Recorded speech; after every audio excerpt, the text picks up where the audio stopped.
ఒకప్పుడు ఏదైనా పండగ లేదా హీరోల పుట్టినరోజు సందర్భంగా వాళ్ళు నటించిన బ్లాక్ బస్టర్ చిత్రాలను రిలీజ్ చేసేవారు. ఇటీవల కూడా ఆ ట్రెండ్ మళ్లీ మొదలైంది. పాత సినిమాలకు కొత్త టెక్నాలజీ అప్గ్రేడ్ చేసి మరీ విడుదల చేస్తున్నారు. మామూలుగా ఒక సినిమాను ఎన్నిసార్లు రిలీజ్ చేస్తారు? 1 లేదా 2 సార్లు, మహా అయితే 3వసారి. కానీ ఉపేంద్ర దర్శకత్వంలో శివరాజ్ కుమార్ హీరోగా నిర్మించిన ఓం అనే కన్నడ చిత్రం ఏకంగా 550 సార్లు రిలీజ్ చేశారు. 1995 మే నెల 19న విడుదలైన ఈ చిత్రం కన్నడ నాట సంచలనం సృష్టించింది. అప్పటి నుంచి మార్చి 12, 2015 వరకు ఏకంగా 550 సార్లు రిలీజ్ చేశారు. అత్యధిక సార్లు రిలీజ్ అయిన భారతీయ చిత్రంగా లిమ్కా బుక్ ఆఫ్ రికార్డ్స్లోనూ స్థానం సంపాదించింది ఈ సినిమా. దర్శకుడు ఉపేంద్ర కాలేజ్ చదువుకునే రోజుల్లోనే ఈ కథను రాసుకున్నారు. ఒకసారి తన కాలేజ్ మొత్తం హాట్ టాపిక్గా నిలిచిన ఒక ఇన్సిడెంట్ను స్ఫూర్తిగా తీసుకుని ఓం కథలో ఫస్ట్ పార్ట్ రాసుకున్నారు. సెకండ్ హాఫ్కు వచ్చేసరికి క్రైమ్ మరియు మాఫియా బ్యాక్డ్రాప్ నుంచి కొన్ని రియల్ లైఫ్ ఇన్సిడెంట్స్ ఆధారంగా కథను రాసుకున్నారు. అయితే అప్పటికే విడుదలైన రామ్ గోపాల్ వర్మ శివ సినిమా కథకు దగ్గర పోలికలు ఉండటంతో కాస్త నిరాశ చెందారట. ఆ తర్వాత కొన్ని మార్పులతో ప్రస్తుతం ఉన్న కథను రాసుకున్నారు.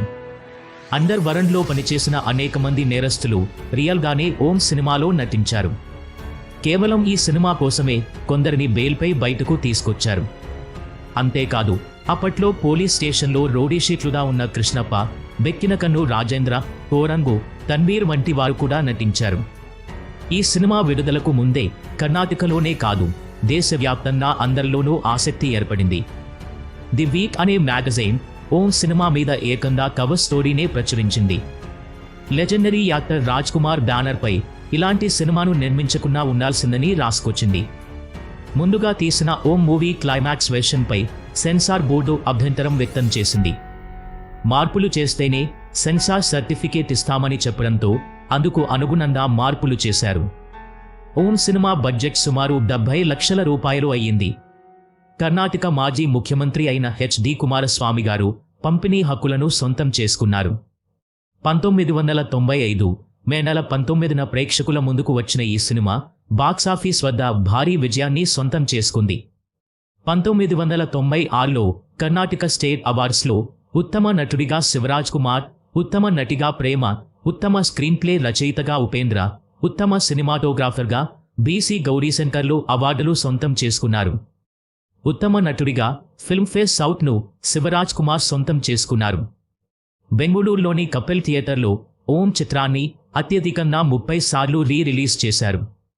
అదొక రికార్డు అనుకుంటే, సినిమా విడుదలైన 20 ఏళ్ల తర్వాత అంటే 2015లో ఓం సినిమా డిజిటల్ రైట్స్ విక్రయానికి పెద్దగా 10 కోట్ల రూపాయలకు ఉదయ్ టీవీ కొనుగోలు చేసింది. అలాగే ఓంకారం పేరుతో రాజశేఖర్ హీరోగా తెలుగులోనూ దీన్ని రీమేక్ చేశారు.